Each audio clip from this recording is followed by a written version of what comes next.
ಧರ್ಮಸ್ಥಳದ ವಿಚಾರದಲ್ಲಿ ನೋಡಿ, ಒಂದು ಬಾಡಿ ನಾವು ಮಣ್ಣು ಮಾಡಿದ್ಮೇಲೆ ನಮ್ಮದೇ ಬಾಡಿ ಇದ್ರೂ ಕೂಡ ನಮಗೆ ತೆಗಿಲಿಕ್ಕೆ ಅಧಿಕಾರ ಇಲ್ಲ. ಅದು ತಾಲೂಕಾ ಮ್ಯಾಜಿಸ್ಟ್ರೇಟು ಅವರು ಬಂದು ಅವರ ಮುಂದೆ ಬಾಡಿನ ಅದನ್ನು ನಾವು ಬಾಡಿ ಆಚೆ ತೆಗೆಯೋದು ಅಂತಲ್ಲ, ಎಕ್ಸ್ಯೂಮ್ ಮಾಡ್ತಾರೆ. ಅದನ್ನು ಎಕ್ಸ್ಯೂಮ್ ಮಾಡಿದಾಗಲೇ ಮಾತ್ರನೇ ತಲೆಬುಡೆ ಸಿಗೋದು. ಇವನು ತಲೆಬುಡೆ ತರಬೇಕಾದ್ರೆ ಎಲ್ಲಿ ಎಕ್ಸ್ಯೂಮ್ ಮಾಡಿಸಿದ್ದಾನೆ? ಮೊದಲೇ ಬೇಸಿಕಲ್ಲಿ ಕಾನೂನನ್ನು ಮೀರಿ ತಲೆಬುಡೆ ತಂದಿರ್ತಕ್ಕಂಥ ಮೊದಲು ಅದನ್ನು ಕೇಳಬೇಕಲ್ಲ. ಎಲ್ಲಪ್ಪ ಇದ್ರ ಹಣ ಎಲ್ಲೈತೆ, ಎಲ್ಲಿ ಹೂಡಿದ್ರಿ, ಎಲ್ಲಿ ತೆಗೆದ್ರಿ, ಬೋರ್ಡೆ ಎಲ್ಲಿ ತೆಗೆದೆ, ನಿನ್ಗೆ ಯಾರು ಅಧಿಕಾರ ಕೊಟ್ಟವ್ರು ಯಾರು, ಅದನ್ನು ಮೊದಲು ವಿಚಾರಣೆ ಮಾಡಬೇಕಿತ್ತಲ್ಲ.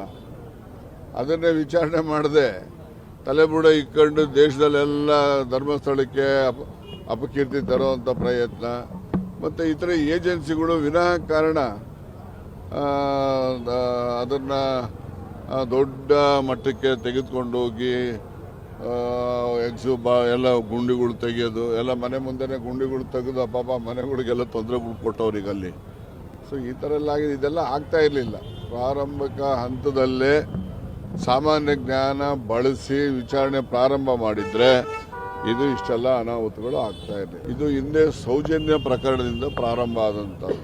ಅಲ್ಲಿ ಸೌಜನ್ಯನಿಗೆ ನ್ಯಾಯ ದೊರಕಿಸ್ಕೊಡ್ಬೇಕು ಅಂತ ಹೋರಾಟ ಮಾಡ್ತಕ್ಕಂಥ ಒಂದು ಗುಂಪು